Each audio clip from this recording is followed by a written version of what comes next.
춥고 매서운 바람에 취업 시장까지 불어오는 한파. 왜 나만 안 되는 걸까? 겨울밤을 수놓은 별들처럼 빛나는 예비 신입사원들에게 2019년 취업 성공의 길로 썰매를 끌어줄 취업 컨설팅계 넘버원 루돌프들이 크리스마스의 기적을 선사합니다. 기업이 놓친 원석 발굴을 위한 패자 부활전. 합격 기쁨의 종소리로 마음까지 따뜻하게 채워줄 한국직업방송에서 준비한 성공 취업을 위한 선물 한 보따리. 잡정보센터 겨울방학 특집 왜 떨어졌나 시즌5 지금 시작합니다.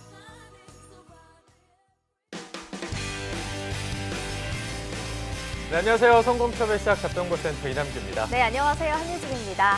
네, 오늘 월요일 아침 크리스마스 이브에 또 여러분들이 잡정보센터를 찾아주셨습니다. 네. 오늘은 저희가 이렇게 크리스마스 분위기를 좀 한껏 뽐내봤는데요. 잡정보센터를 오늘 이렇게 찾아주신 여러분들이 오늘과 내일만큼은 정말 행복한 여유를 만끽하셨으면 좋겠습니다. 네, 제 마음도 역시 그런데요. 왠지 모를 죄책감과 찝찝함에 여유를 즐기지 못하시는 분들도 많을 것 같습니다. 하지만 저희가 죄책감 덜어주는 프로그램이 아니겠어요. 네, 맞습니다. 오늘 공부하기에는 좀 펜이 잡히지 않고 또 그렇다고 놀기에는 찝찝한 생각이 드신다면 저희와 함께 하시면서 여유를 즐겨보시는 것도 좋을 것 같습니다. 네, 맞습니다. 오랜만에 이렇게 모자를 쓰니까 고개를 돌릴 때마다 이게 옆에 뭐가 자꾸 달랑달랑거리네요. 즐거운 것 같습니다. 네. 자, 저희가 worktv@yna.co.kr로 신청해 주시면 되겠고요. 얼른 신청해 주셔서 다음 상반기 취업에 도움을 받으시면 더 행복한 크리스마스를 보낼 수 있지 않을까 생각을 해보겠습니다. 네. 자, 그러면 크리스마스 이브를 맞이한 잡정보센터 행복한 마음을 전달하면서 오늘도 힘차게 달려보도록 하겠습니다. 월요일 잡정보센터 지금 바로 출발합니다.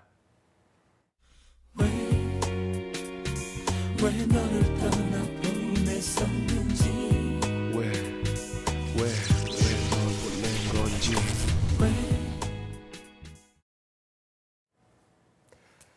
네, 답답하고 막막한 취업의 길 지원한 기업에서는 탈락 통보만 할 뿐 그 누구도 탈락한 이유에 대해서 알려주질 않습니다. 네, 아무도 얘기해주지 않아서 이걸까 저걸까 추측만 무성했던 나의 탈락 원인을 밝혀드리고요. 2019년도 상반기 공채 합격의 길까지 쭉 함께하는 취준생 구제 프로젝트 왜 떨어졌나 시간입니다. 네, 오늘은 첫 번째 시간을 한번 가져보도록 하겠습니다. 이분과 함께라면 탈락의 쓴맛, 이런 거는 뭐 절대 상상할 수가 없겠죠. 네. 취준생을 위한 달달한 합격 꿀팁의 전수자, 취업 컨설팅계의 허니보이, 더 빅스터디의 마민형 컨설턴트 모시겠습니다. 안녕하세요. 안녕하세요. 안녕하세요. 아이고, 안녕하십니까. 네, 맞아요. 아이고. 오늘 저희와 함께 이렇게 빨간 네. 넥타이를 하시고 크리스마스 네. 분위기를 한껏 뽐내고 계신데 저희 왜 떨어졌나 시즌에는 처음으로 합류를 하게 되신 거잖아요. 소감을 안 들어볼 수가 없을 맞습니다. 것 같아요. 네, 달달한 소감 부탁드립니다. 네, 이제 왜 떨어졌나 특집에는 처음 나오게 되었는데요. 예전에 저도 취업 준비할 때 많이 떨어지고 나서 진짜 내가 왜 떨어졌을지 너무 궁금해서 그리고 좀 인터넷도 많이 찾아보곤 했는데 정말 속 시원한 대답을 많이 얻진 그렇죠. 못했었거든요. 네. 그래서 그때 그러한 제가 느꼈던 아쉬움, 속상함 등을 조금 떠올리면서 이번에 좀 같이 준비해서 더 좋은 상반기 전략을 좀 같이 마련해보자라는 생각으로 준비를 해봤습니다. 네, 알겠습니다. 굉장히 잘 어울리시네요. 아, 계속해서 눈길이 갑니다. 처음 해봤는데 네. 잘 모르겠어요. 언제 또 해보겠어요. 선뜻 해주신다고 그러니까요. 하셔서 네. 또 함께 오늘 크리스마스 산타클로스처럼 오늘 합격 꿀팁을 한번 오, 기대해 보도록 하겠습니다. 자, 그리고 오늘 또 저희 크리스마스 이브와 함께 찾아온 취업 준비생도 소개를 해드리도록 하겠습니다. 취업 준비생 김준수 학생 모시겠습니다. 안녕하세요. 안녕하세요. 안녕하세요. 네, 안녕하십니까. 준수 학생, 왜 떨어졌나 시즌5의 네 번째 주인공이신데요. 카메라 보시고 자기소개 한번 부탁드립니다. 네. 네, 안녕하세요. 저 동국대학교 경영학과를 졸업한 취업준비생 김준수입니다. 네. 정말 간단하게 하시네요. 네. 좋습니다. 네. 자, 일단 뭐 크리스마스 이브 여기에 연말에 또 나오시기가 힘드셨을 텐데 맞아요. 출연해 주신 거에 대해서 감사하다는 말씀을 저희가 먼저 드리고요. 일단 이렇게 공개적으로 평가를 받는다는 게 저희가 항상 말씀드리지만 어려운 일이어서 어떻게 이렇게 좀 출연을 결정하게 되셨는지 소감을 먼저 좀 들어보도록 하겠습니다. 네, 저 이전 회사에서 퇴사한 지 한 4개월 정도 됐는데요. 네. 계속해서 이제 하반기에 서류가 계속 떨어져가지고 네. 뭐 이유랑 이제 개선점에 대해서 좀 알고 싶어서 지원하였습니다. 네, 알겠습니다. 그럼 지금부터 준수 씨의 스펙 점검 그리고 2018년도 공채 지원 결과를 살펴보고요. 그에 맞는 지원 전략을 우리 맞쌤과 함께 살펴봐야 할 텐데 먼저 준수 씨의 스펙 분석을 산타 요정 신세미 캐스터가 소개해 주시죠. 네, 여러분 메리 크리스마스입니다. 왜 떨어졌나 시즌5 네 번째 주인공입니다. 김준수 학생의 스펙과 또 공채 지원 결과 함께 살펴보도록 하겠습니다. 먼저 스펙부터 만나보시죠. 동국대학교 경영학과 2.76 학점으로 편입을 했는데요. 작년 2월에 졸업했습니다. 그리고 학점은행제 경영학과에서 서일대학교 영어학과 3.16 학점, 3.04 학점 가지고 있고요. 어학은 토익이 955점, 토익 스피킹이 레벨 7, 그리고 오픽 IH 보유하고 있습니다. 네, 대외 활동 경험 보면요. 서울대학교 영어과에서 반 대표로 활동을 했었고요. 각종 서비스직 아르바이트 경험이 있는데요. 편의점과 식당 서빙, 웨딩홀 주방 보조 3개월 등이 있습니다. 다음으로 현대자동차 연말정산 아르바이트를 했었고요. 그리고 서울 YMCA에서 청소년 자원 지도사로도 활동한 경험이 있습니다. 그 다음으로 홍콩에 있는 YMCA에서 비영리 단체죠. 인턴으로 활동을 했었고요. 또 미래경력개발원에서 2016년 6월부터 8월까지 2달 정도 인턴 경험이 있습니다. 그리고 KTDS에서는 2017년 1월부터 6월까지 파견 계약직으로 근무를 했었는데요. 프로젝트 총무 지원 업무를 맡았었고요.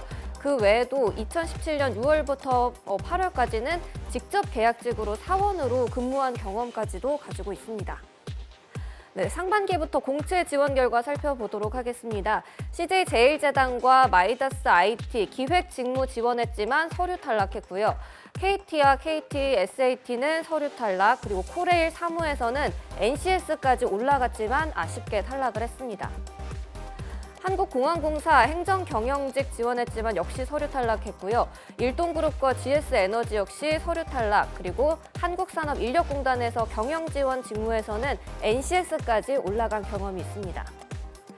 네, 이번엔 하반기 살펴보도록 하겠습니다. 현대종합근소 인사총무팀에 지원을 했지만 1차 면접에서 탈락을 했고요. 키움투자 역시도 1차에서 탈락했습니다. 그 외 경영기획으로 지원을 했는데요. 마이다스 IT 서류에서 탈락했고요. 서울대학교 병원과 세아상역 역시 서류 탈락의 고배를 마셨습니다. 네, 삼성전자, 로지텍, 경영지원, 그리고 신세계, 조선호텔, 현대백화점, 판토스, 서브원 역시 모두 서류 탈락의 경험을 했습니다. 네, 그리고 효성과 DS 디스플레이 역시 서류 탈락했고요. 현대를 노렸는데 현대오토에버와 현대그린푸드, 현대글로비스 역시 서류 탈락의 벽을 넘지 못했습니다. 네, 대한항공 이번엔 항공직으로도 좀 지원을 좀 하셨었는데요. 대한항공과 이스타항공, 인천국제공항공사, 한국공항공사 역시 지원을 했지만 서류 탈락의 벽을 넘지 못했습니다. 네, 준수 학생이 어떤 점이 부족했는지 맞쌤과 함께 살펴보면서 상반기 전략 짜보는 시간 갖도록 하겠습니다. 네, 신세미 캐스터와 함께 준수 씨의 스펙을 한번 점검을 해봤는데 상반기랑 하반기 지원 결과를 좀 보니까요.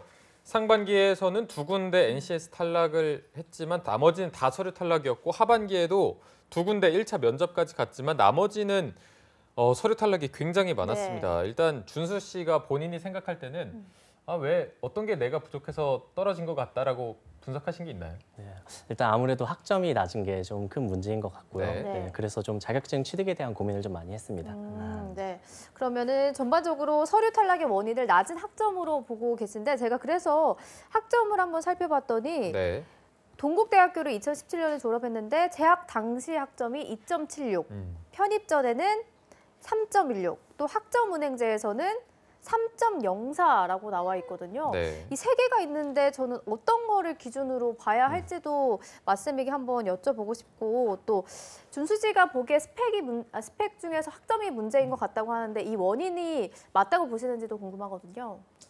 네, 저는 일단 뭐 학점도 학점이고 지원 전략도 전반적으로 조금은 아쉬운 부분들이 많이 보여서 네. 이렇게 상반기, 하반기에 걸쳐서 서류 전형에서 많이 고배를 마시지 않았나라는 생각이 듭니다. 좀 차근차근 말씀을 드려보면 일단 네. 스펙 학점을 말씀해 주셨는데 학점과 같이 이런 정량적인 스펙에서 눈에 띄게 격차가 좀 보였어요. 이제 말씀해주신 게 이전에 있었던 서울대학에서는 3.16, 뭐 그리고 학점은행제가 3.04, 동국대가 2.76인데 보통 뭐 경영 그리고 인문계 분들이 지원하는 그냥 우리 그 준수 씨의 경쟁자라고 할 수 있는 분들의 학점을 보면 한 3.7 기본적으로 네. 이상은 넘어가는데 이제 최종 학력이라고 할 수 있는 동국대 경영학 보시면 2.76이잖아요. 네. 그러니까 약 1점 정도의 어마어마한 좀 차이가 난다라고 좀 보이고요. 그래서 이런 스펙들뿐만 아니라 지원 전략 측면에서도 물론 우리가 아까 그 영상에서 봤지만 총무 경험이 굉장히 길게 있어요. 그렇기 네. 때문에 이 경력을 잘 살려서 총무 쪽에 많이 지원을 했을 겁니다. 하지만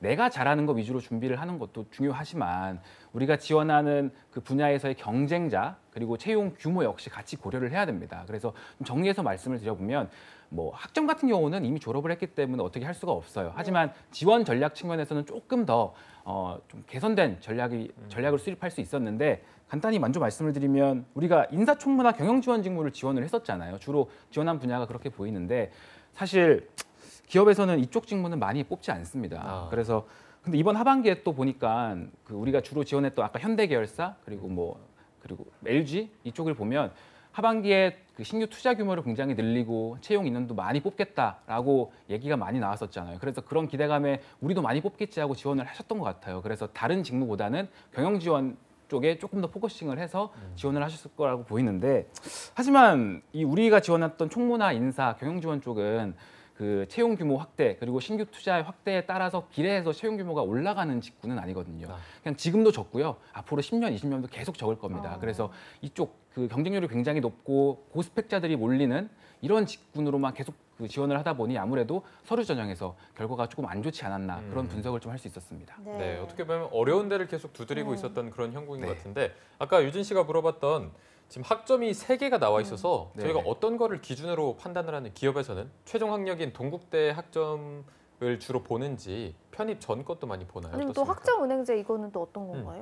일단은 제가 얼핏 보기에는 처음에 그 고등학교 이후에 이 서일대학이라는 전문대로 진학을 하셨다가 그리고 또 학점은행제로 그 경영학과 3.04 온라인으로 수강을 네, 하시는 거죠. 맞습니다. 온라인으로 다시 수강을 한 뒤, 그러니까 경영학으로 영어학에서 경영학으로 바꾼 다음에 다시 편입 공부를 하셔서 그 동국대학교 3학년으로 들어가신 거죠. 네, 이렇게 맞습니다. 조금은 남들과는 다른 이력을 가지고 계신데 이제 이건 기준은 기업에서 작성하라고 하는 거 일단은 먼저 좀 보셨으면 좋겠어요. 보통 기업에서는 최종 학력을 기준으로 좀 작성해달라고 하고 있는데 그런 기준이 없는 뭐 기업이라고 한다면 우리가 지금 최종 학력 학점이 2.76으로 가장 낮아요. 그렇기 때문에 그런 별다른 유의사항이 없는 경우에는 최대한 많이 그래서 좀 전체 평점을 올리는 수준으로 지원을 하는 게 조금은 어떨까라는 개인적인 생각을 가지고 있습니다. 네, 알겠습니다. 자, 그리고 또 준수 학생이 보니까 1년 8개월 정도 총무 경험이 있어서 어떻게 보면 올드루키라고 좀 볼 수가 있을 것 같은데 이 인사총무 이쪽을 계속 좀 도전하면은 이 경험을 좀 내세워서 합격하는 길이 좀 열리지 않을까요? 어떻게 보시나요?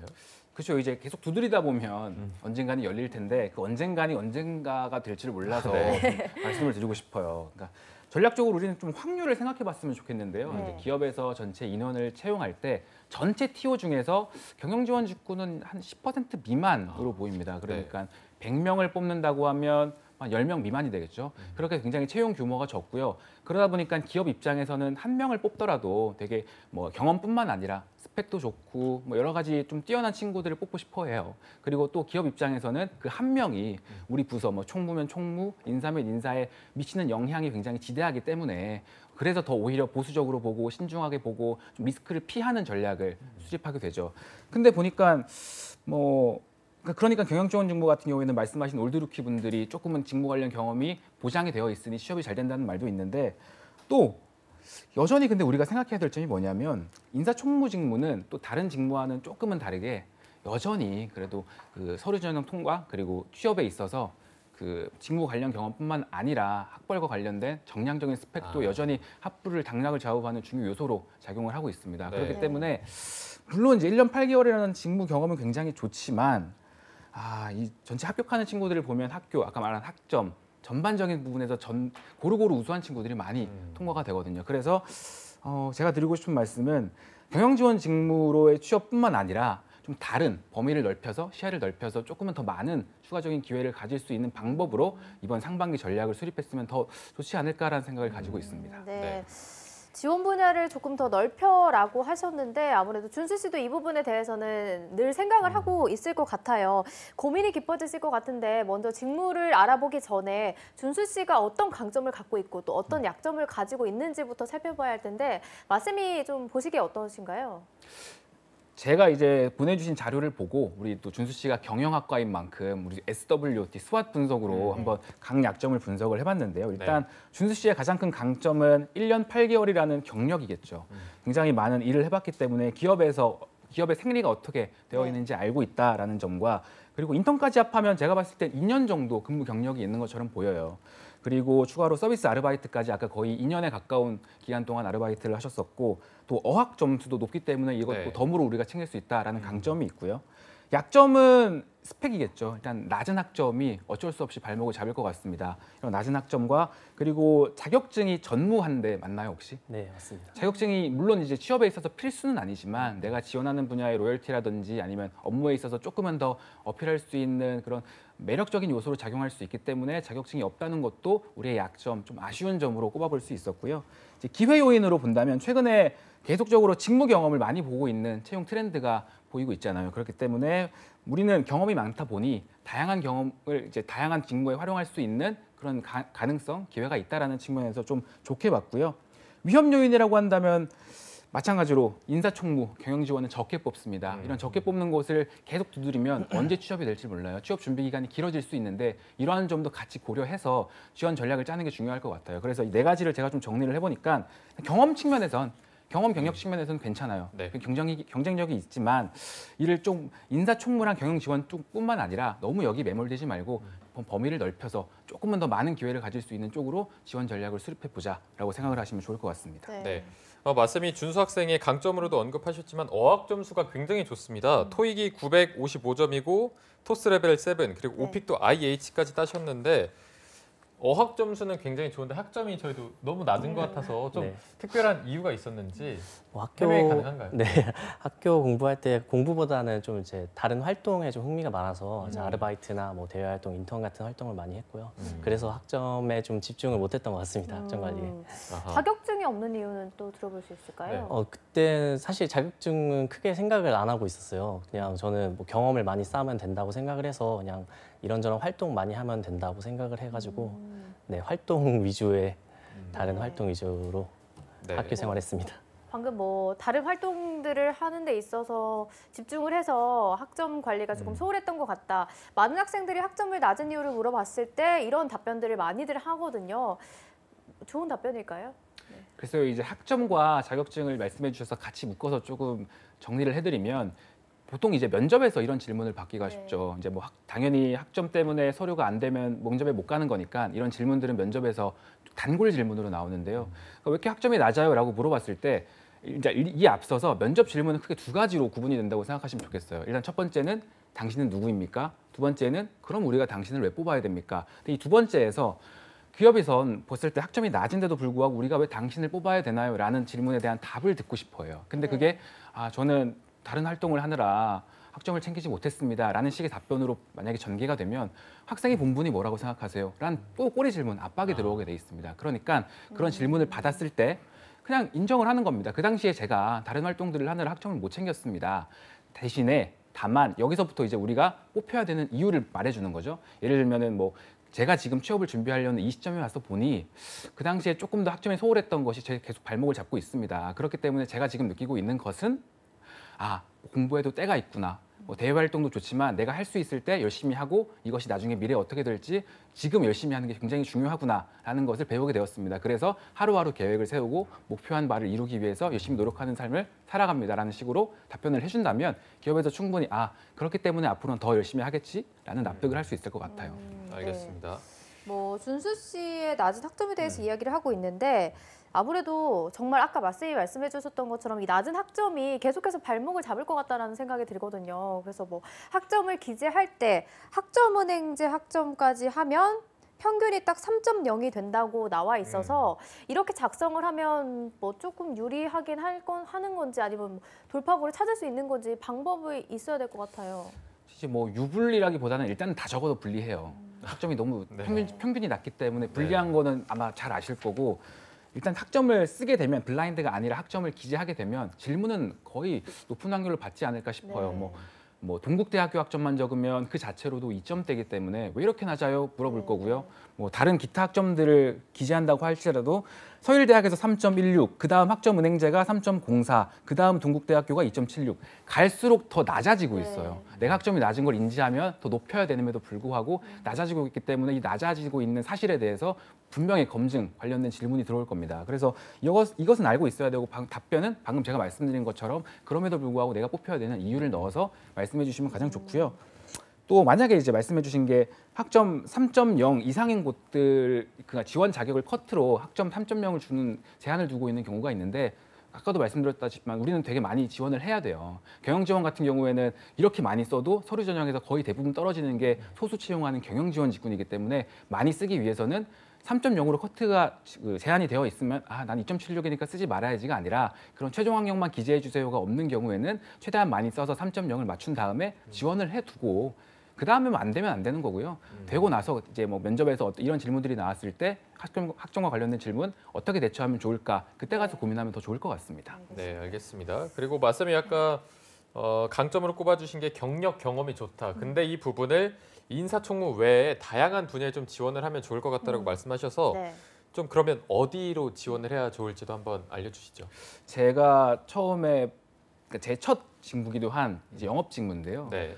문과생이 가장 많이 뽑는 직군인 영업 직군을 배제하고 지원을 하게 되면 네. 아무래도 확률이 낮아질 수밖에 없습니다. 취업 준비 기간도 길어질 수밖에 없고요. 그래서 영업 직무와 이 준수 씨의 한번 매칭을 생각을 해봤습니다. 영업 직무의 특성과 준수 씨의 이력, 경험 등을 한번 종합해서 어떻게 내가 영업에 좀 부합하는 사람인지를 한번 고민을 해봤습니다.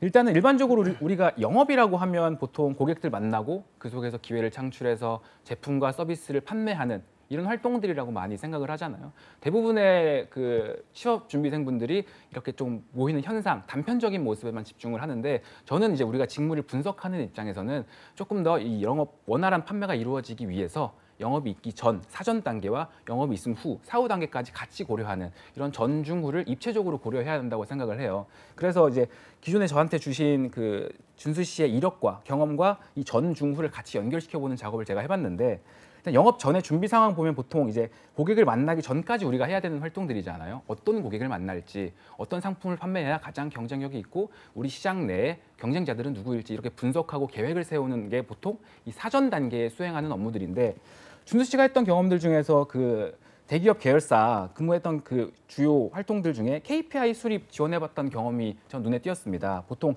KPI 수치라는 것은 기업 내에서 그냥 감으로 어림잡아 나오는 수치들이 아니거든요.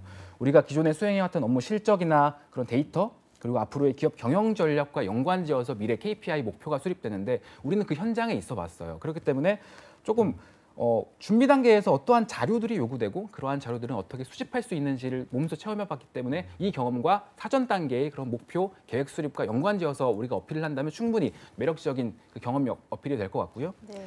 그리고 계획이 나온다고 하면 이제 실제 고객을 만나야겠죠. 영업 중인 상황인 건데요.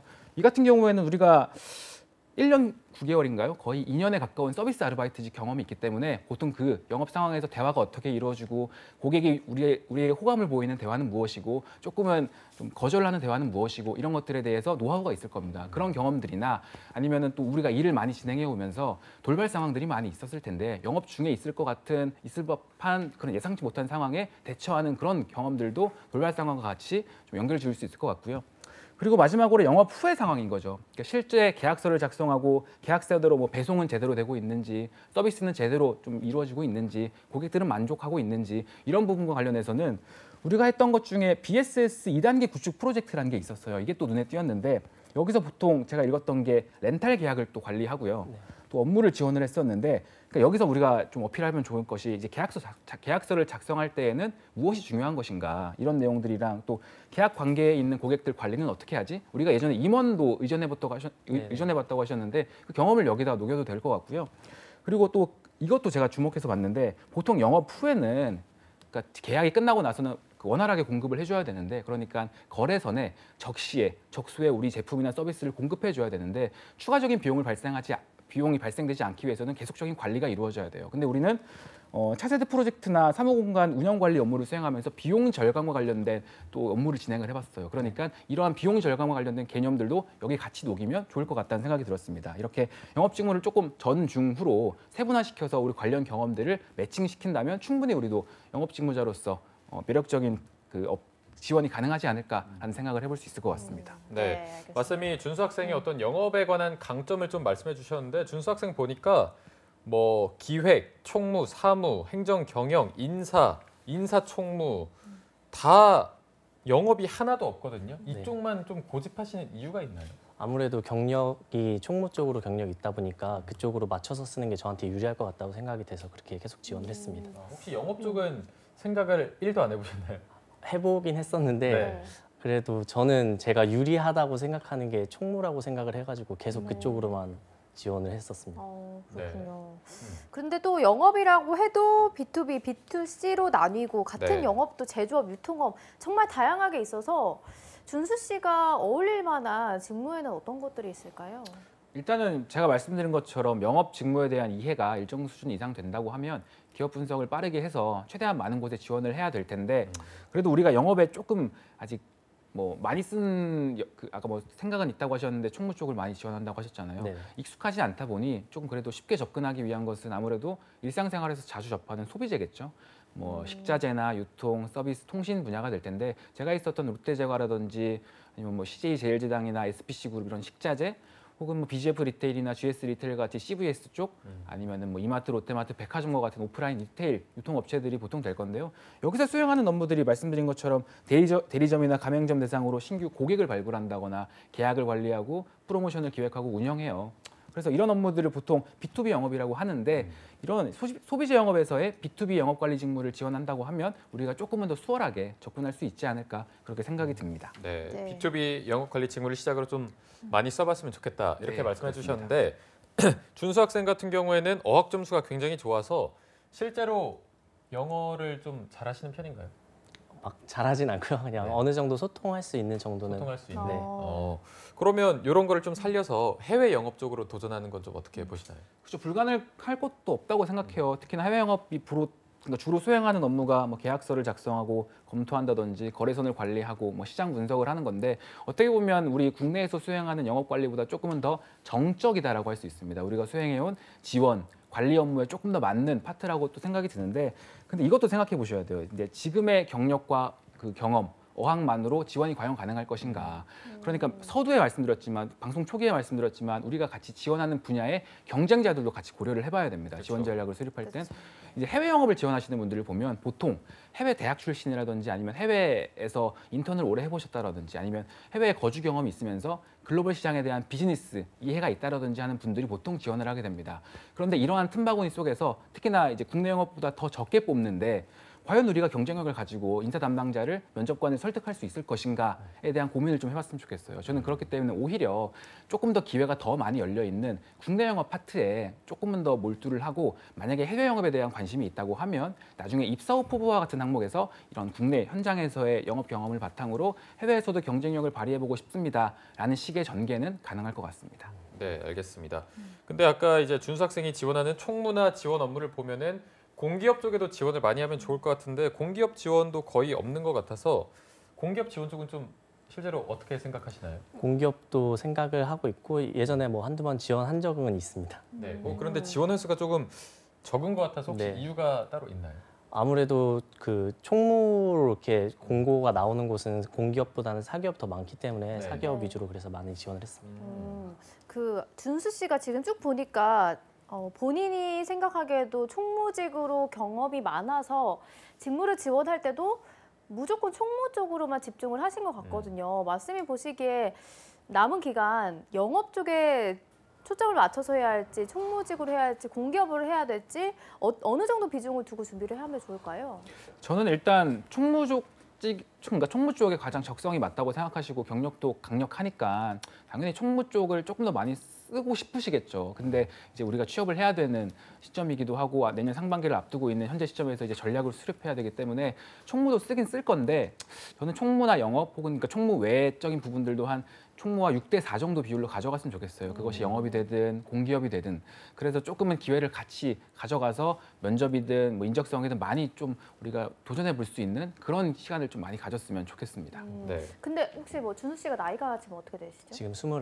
29인데 경험이 총무 쪽에만 지금 집중이 돼 있어서 영업을 아무래도 도전을 하려면 이쪽 관련 경험이 있으면 학점도 낮기 때문에 이쪽 관련 경험이 있어야 좀 유리하잖아요. 네.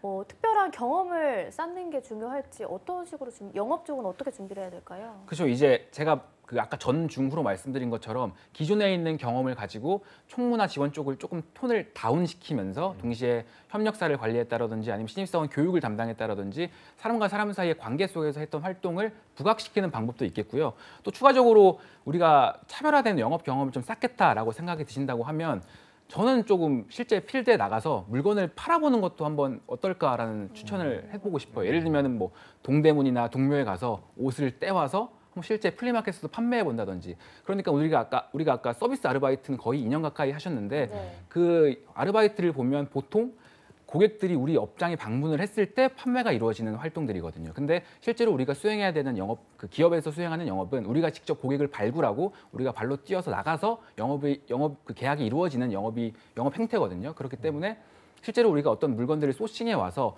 고객들을 타겟팅해 판매해 보는 경험을 통해 이런 상품들은 이런 고객들에게 잘 팔리는구나. 특히나 이런 시간대에 이런 식으로 판매를 하면 더 잘 되네라는 식의 본인만의 스토리를 만드는 것도 영업 경험을 쌓는데 굉장히 좀 좋은 시도라고 좀 생각이 듭니다. 네.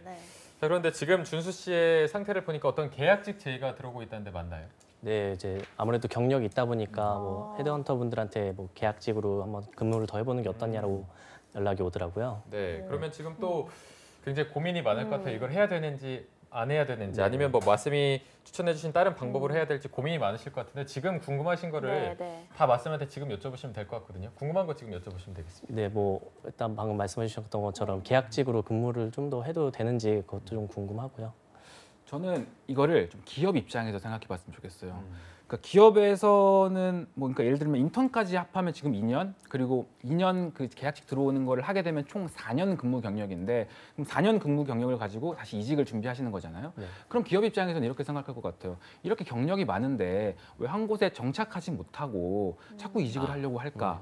혹시나 우리가 발견하지 못한 이 기업 내 조직 내 문화에서 적응을 잘 못하는 리스크가 있지는 않을까라고 조금은 보수적으로 볼 수 있기 때문에 굳이 지금 경력이 2년 정도 있는 상황에서 또 2년을 추가하는 것은 글쎄요 조금은 좀 보류를 하면 더 좋다라고 생각을 하고요.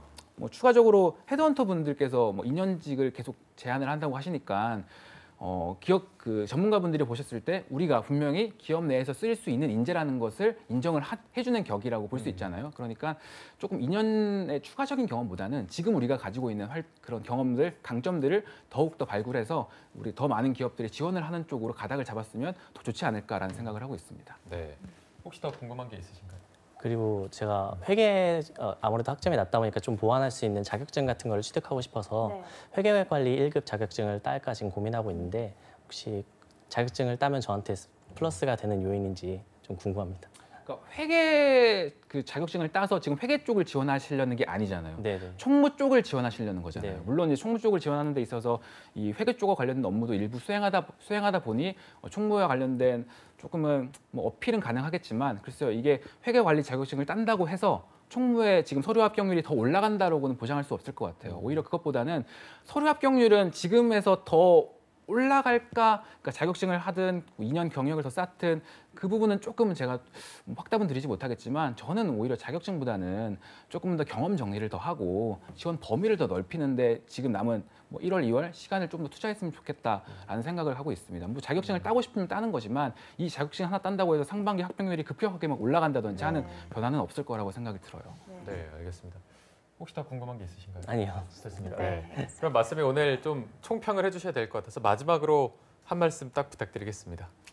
사실 제가 예전에 취업 준비할 때랑 좀 비슷한 것 같아요. 저는 비상경이기도 했고 영어 점수는 이제 준수 씨보다 더 낮았고요. 자격증도 워드 1급 거의 없다고 보는 수준이었는데 그때 저도 이제 경영지원 쪽 멋있어 보이니까 많이 지원을 했었어요. 그리고 제가 수행했던 업무들도 막 회장도 했었고 이런 것들을 하다 보니 좀 리더십도 있다. 내가 경영지원 쪽에서 사람들을 한번 이끌어 보겠다라고 했었는데 첫 도전에 굉장히 많이 떨어졌었거든요. 경영지원 쪽에 굉장히 서류 합격률이 낮더라고요. 그래서 다시 한번 고민을 해본 게 경영지원도 쓰지만 영업관리도 같이 쓰면서 합격률을 그러니까 더 올리는 방향으로 가보자라고 해서 조금은 더 경험 정리를 해보고 그리고 내가 가장 강점이 있는 부분이 무엇인지 고민을 했더니 영업관리도 붙기 시작하고요. 그다음에 경영지원도 조금은 더 잘 붙기 시작하더라고요. 그러니까 조금 여기서 추가적인 자격증을 따거나 뭐 추가적인 경력을 쌓거나 하기보다는 지금 내가 가진 것을 잘 갈고 닦아서 조금은 더 많은 곳에 지원을 하는 것이 조금은 우리한테 더 확률을 높이는 길이 아닐까라는 생각을 하고 싶습니다. 네, 알겠습니다. 준수 씨 오늘 네 번째 주인공이자 첫 번째 컨설팅이 끝났는데요. 오늘 방송 출연해주신 소감 한번 들어보겠습니다. 일단 혼자 확실히 준비할 때보다 이렇게 조언을 해주시니까 되게 도움이 많이 되는 것 같아요. 그래서 빨리 가서 정리를 좀 해보고 싶네요, 집에 가서. 이런 마음이 드는 것 같습니다. 오늘 빨리 받은 컨설팅을 정리를 해보고 내 것으로 만들고 싶은 시간일 텐데 내일은 저희가 하루 쉬니까 내일 좀 하루 동안 정리 잘 해주시고 저희가 수요일 날 자소서 컨설팅으로 또 다시 뵙도록 하겠습니다. 오늘 수고해 주셨고요. 또 마민영 컨설턴트도 감사합니다. 두 분 고맙습니다. 고맙습니다. 네, 감사합니다. 네. 네, 잡정보센터 1부는 여기서 마무리해보고요. 잠시 후 2부에서는요. 일자리 방방곡곡이 준비되어 있고요. 네, 그리고 취준생들을 위한 발빠른 뉴스를 전해드리는 취업인 뉴스도 준비되어 있습니다. 네, 어디 가지 마시고요. 채널 고정.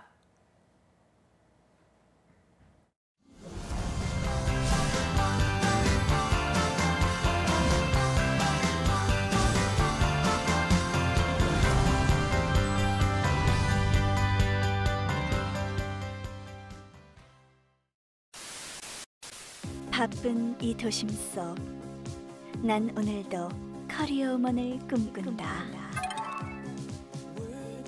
스펙, 자소서, 면접, 토탈 컨설팅까지 잡정보센터와 함께라면 두렵지 않아. 최고의 컨설턴트와 함께 알아보는 내가 떨어진 이유와 상반기 공채 전략. 취준생 구제 프로젝트 왜 떨어졌나? 시즌5 많은 시청 바랍니다.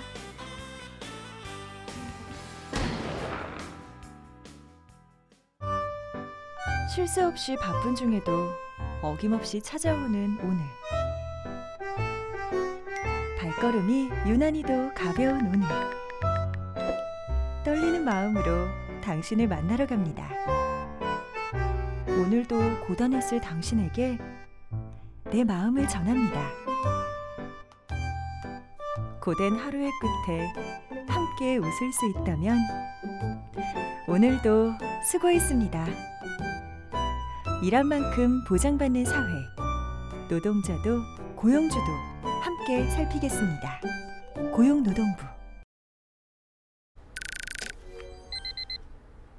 무리한 야근과 회식은 퇴근 후 업무 연락도 7월 1일부터 300인 이상 사업장의 노동시간이 단축됐으니까요. 집중해서 일하면 회사도 가족도 더 많아진 일자리로 청년들도 일은 줄이고 생활은 높이는 행복 밸런스 일생활 균형. 고용노동부가 함께합니다. 한국 직업 방송을 보면 취업이 보입니다.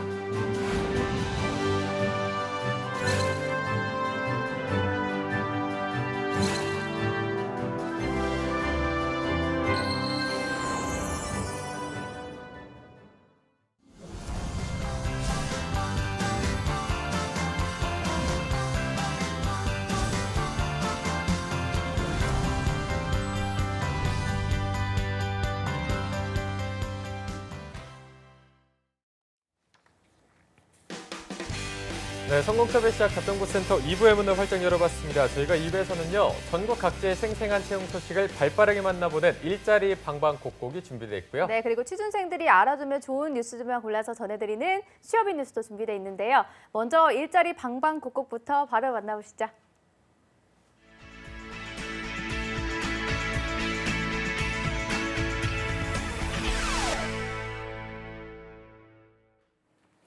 네, 매일매일 전국 각지의 생생한 채용 정보를 알아보는 일자리 방방곡곡. 오늘은 김건호 주무관님이 계시는 광주부터 가보겠습니다. 주무관님 안녕하세요.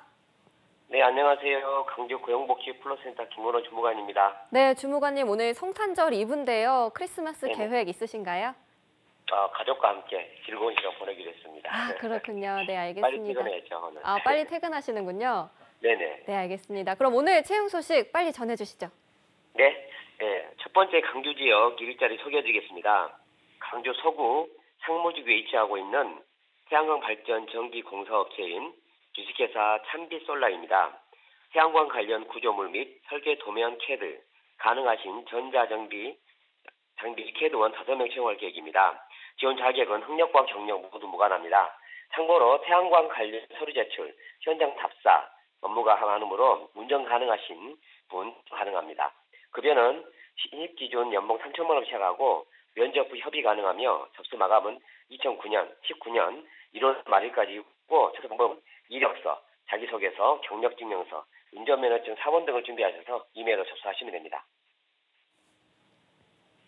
네, 학력과 경력이 모두 무관한 전자전기 장비 CAD원 1명 모집하고 있습니다. 관심 있는 구직자 여러분들의 많은 지원 바라겠습니다. 주무관님 바로 다음 소식도 알려주시죠.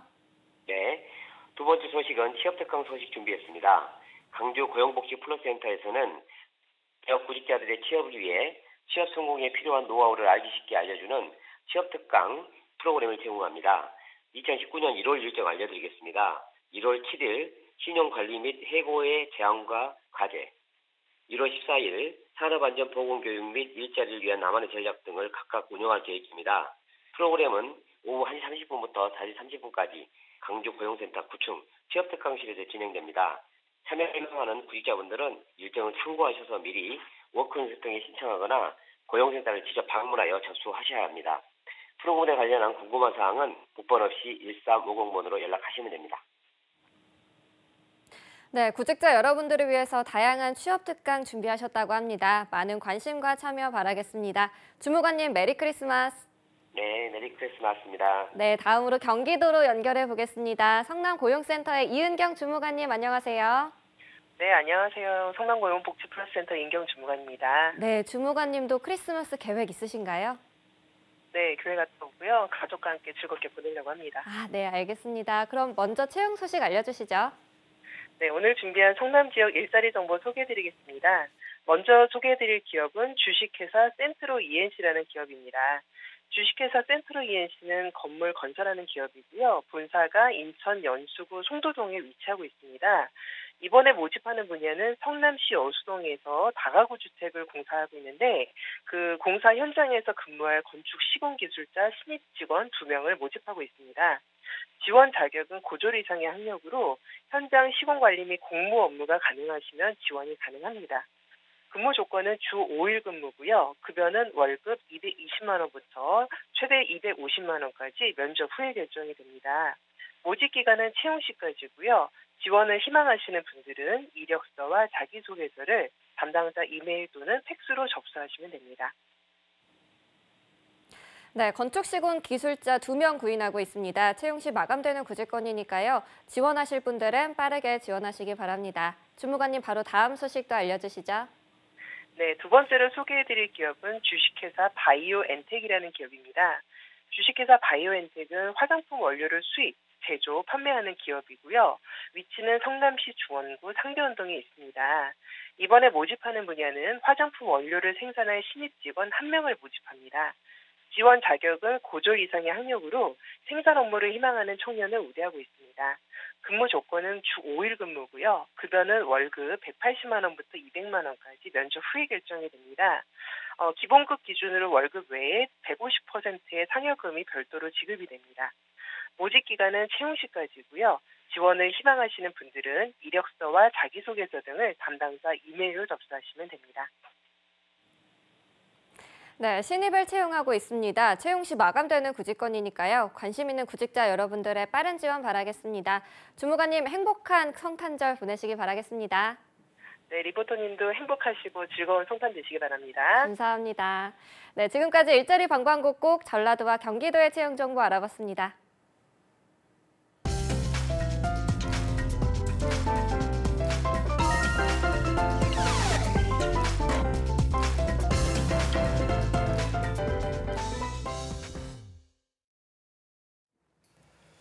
네, 오랜만에 찾아왔습니다. 구직자들이 꼭 알아야 할 소식들을 발빠르게 알아보는 코너죠. 취업인 뉴스 시간입니다. 네, 오늘 수고해 주실 잡정보센터 2부의 도미, 오늘은 산타 요정으로 돌아왔습니다. 네. 신세미 캐스터도 함께합니다. 어서 오세요. 안녕하세요. 안녕하십니까. 네. 네, 굉장히 화려한 미돌프네요. 네, 오늘 아까부터 번쩍번쩍. 시선 강탈입니다. 그러니까요. 적적할까 봐 제가 불을 켜고 들어왔습니다. 아, 좋습니다. 혹시 네. 이렇게 화려한 만큼 오늘 2부고 내일이 또 크리스마스거든요. 그동안 계획이 좀 생기셨습니까? 아, 눈을 질끈 감으시네요. 네, 오늘 주무관님들도 그렇고 가족이랑 역시 보내는 게 최고 아니겠습니까? 최고 아니겠습니까? 네? 무슨 뭐라고요? 최고 아니겠습니까? 아니겠죠. 저는 오늘 내일은 조카들과 서연이, 아. 서진이, 현민이와 함께 아이고. 보내려고 합니다. 지금 좋습니다. 방송 보고 있나 봐요. 아, 그렇진 않을 것 같아요. 그래요? 어린이집에 가 있기 때문에 아. 다들. 그렇군요. 혹시 오늘 이 머리띠 하고 가시나요? 굉장히 좋아할 것 같은데 조카들이. 아, 그럴까요? 그러면 한번 빌려서 가서 하는 것도 좋고 선물 꾸러미를 들고. 네, 네, 이러고 퇴근을 하시는 겁니다. 모든 사람들한테 행복한 크리스마스를 여기 전파하고 건물을 이렇게 돌아다니면 퇴근길까지 추천해드리겠습니다. 인증샷 꼭 부탁드리겠습니다. 남규 MC님도 저야 뭐 할 수 있죠. 이거 뭐 어려운 거라고 이제. 그런가요? 모자 이거 별거 아니에요. 우리 모두 네, 좋네요, 분위기는. 네. 알겠습니다. 조카들 선물을 사셨나요? 이제 사야 될 것 같아요. 이제 지금 택배가 좀 안 될 것 같아서 좀 밀려 있을 것 같아서 네. 끝나고 사려고 합니다. 네. 정말 살 급하게 거예요. 밀려서 사시는 기분. 진짜 살 겁니다. 가족들과 행복한 크리스마스 보내시기 바라고 그럼 오늘 뉴스 들어보겠습니다. 네, 오늘 첫 번째 뉴스. 지난 19일 고용노동부가 발표한 2018년 하반기 기준 직종별 사업체 노동력 조사 결과에 따르면 올해 3분기 대기업을 포함한 300인 이상 사업체 채용 규모는 대폭 늘어났지만 300인 미만의 사업체의 경우는 지지부진했던 것으로 나타났는데요. 게다가 5인 이상 사업체의 올 4분기에서 내년 1분기 채용 계획이 2015년 기준으로 상반기 이후에 계속 최저치로 떨어지고 있다고 합니다. 네, 이게 취업을 할 때 채용 규모가 취준생들한테 굉장히 예민한 부분일 텐데 이게 어떤 기준으로 조사된 자료인가요? 네, 노동부의 직종별 사업체 노동력 조사는 사업체에 필요한 인력 규모를 파악하기 위해서 고용 정책 자료로 활용하기 위해 실행이 되는데요. 5인 이상 사업체 약 3만 2천 곳을 표본으로 해서 해마다 상반기와 하반기 한 차례씩 진행을 하고 있습니다. 올해 3분기의 사업체 규모별로 보면 300인 이상 사업체의 채용 인원은 14만 9천 명으로 전년 동기보다 19.8% 증가한 수치지만 300인 미만의 사업체는 51만 5천 명으로 0.9% 늘어난 데 그쳤는데요. 3분기가 시작된 지난 7월 400인 이상 사업체에서 주 52시간제 시행에 들어갔다는 것을 고려를 하면 300인 이상의 사업체 채용 인원이 대폭 늘어났다는 것은 노동시간 단축에 따른 인력 증원의 결과라고 볼 수 있겠습니다. 네, 아무래도 대기업도 부담이긴 한데 중소기업이나 스타트업 기업은 부담이 더 크기 때문에 이전에도 주 52시간을 시행하기 전에 상당히 우려가 컸잖아요. 그래서 아무래도 채용 인원이 감축되는 건 당연한 순서라고 볼 수 있지 않을까 싶은데요. 네, 당연한 순서라고 볼 수 있는데요. 최저임금 인상의 영향을 많이 받는 중소 및 영세 사업체가 인건비 부담으로 인해서 인력 채용에 조금 소극적이라는 해석이 나올 수 있는데 올해 1분기 채용 인원은 전년 동기보다 2.9%나 감소를 하면서 300인 미만 사업체 채용 규모가 지지부진한 상태임을 다시 한번 확인할 수 있었습니다. 또 올해 3분기 구인 인원도 300인 이상 사업체는 15만 6천 명으로 19.1% 증가를 했는데 300인 미만 사업체는 59만 2천 명으로 0.3% 증가하는 데 그쳤다고 합니다. 네. 이게 뭐 사실 규모가 큰 기업일수록 많이 뽑기 때문에 취준생들이 지원하는 건 당연하겠지만 이제는 또 취준생들도 뭐 중소기업이나 스타트업 기업에 많이 지원을 하고 있거든요. 그런데 이런 데서 규모가 줄어들고 있다고 하니까 더 안타깝습니다. 취준생들이 각 분야별로 조사나 대비를 더 철저히 해야 되지 않을까요? 네, 취준생 여러분들은 산업과 직종별로 좀 자료가 필요하실 것 같은데요. 지금 나갈 자료 참고하시면 좋을 것 같습니다. 3분기 채용 인원을 산업별로 많은 순으로 꼽았는데요. 첫 번째로는 12만 명으로 제조업이 가장 많았고요. 이어서는 사업시설 관리 및 사업 지원 서비스업이 8만 9천 명, 건설업이 8만 명, 보건업 및 사회복지 서비스업이 7만 5천 명, 교육 서비스업이 7만 3천 명 순으로 꼽혔습니다. 이어서 직종별로는 경영과 회계, 사무 관련직이 8만 6천 명으로 가장 많았고요.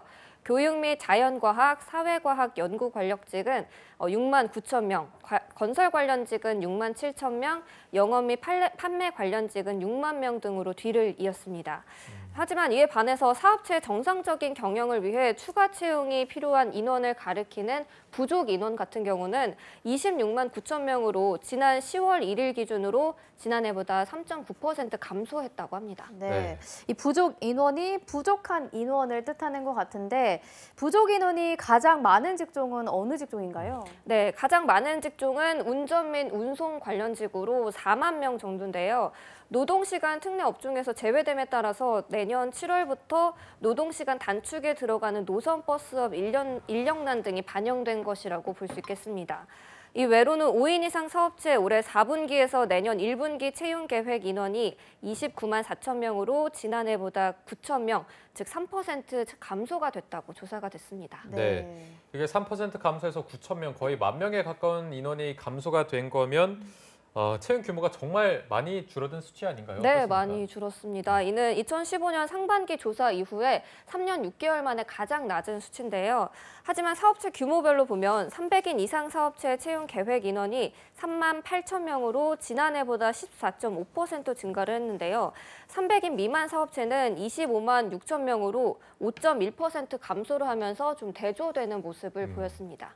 네, 그동안 주 52시간제에 대해서 정말 다양한 이야기를 나눠봤는데 기업들이 가진 부담이 고스란히 취준생들에게 전달이 되기 때문에 하루빨리 정부의 대안이 나왔으면 하는 바람입니다. 다음 기사도 바로 들어보겠습니다. 네, 두 번째 기사는 앙케이트 조사를 좀 가져와 봤는데요. 한 취업포털 사이트에서 올해 구직 경험이 있는 1,337명을 대상으로 불합격한 이후를 설문조사를 했습니다. 그 결과 10명 중 4명은 최종 불합격을 했고요. 이들 중 5명 중 1명은 취업을 포기하고 싶다고 밝혀서 이에 대한 이유와 불합격한 이후 계획을 좀 알아보려고 합니다. 네. 5명 중에 1명이면은 정말 많은 취준생들이 취업을 포기하겠다 이렇게 좀 나온 것 같은데 오늘이 크리스마스 이브인데 소식들이 우울하네요. 살짝 우울한 것 같네요. 아, 죄송합니다.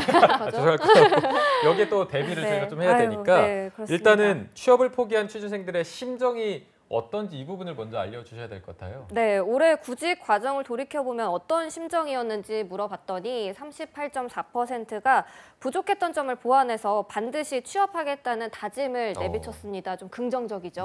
네, 하지만 많은 취준생들이 좀 방황하는 모습 또한 발견이 됐는데요. 20.8% 응답자는 준비하던 것과는 다른 진로로 가야 할지 고민 중이다라고 밝혔고요. 대학원 진학 또는 유학 등 취업이 아닌 학업을 선택하겠다는 경우도 7.8% 보였습니다.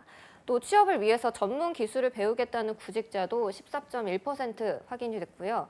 이렇듯 다양한 고민의 지점이 전해지는 가운데 취업을 포기하고 싶다는 입장도 적지 않은 득표를 보여서 좀 안타깝습니다. 네. 정말 청년 취업의 단면이 드러나는 설문조사인 것 같은데요. 크리스마스 이브인데 왜 이렇게 우울한 소식 가져오셨나요? 다른 기타 항목들도 보니까 우울하던데 소개를 한번 해주시죠. 아, 네, 죄송합니다. 네, 순위권은 아니었지만 기타 답변을 통해서도 아르바이트 또는 창업에 도전하겠다는 대답이 이어졌고요.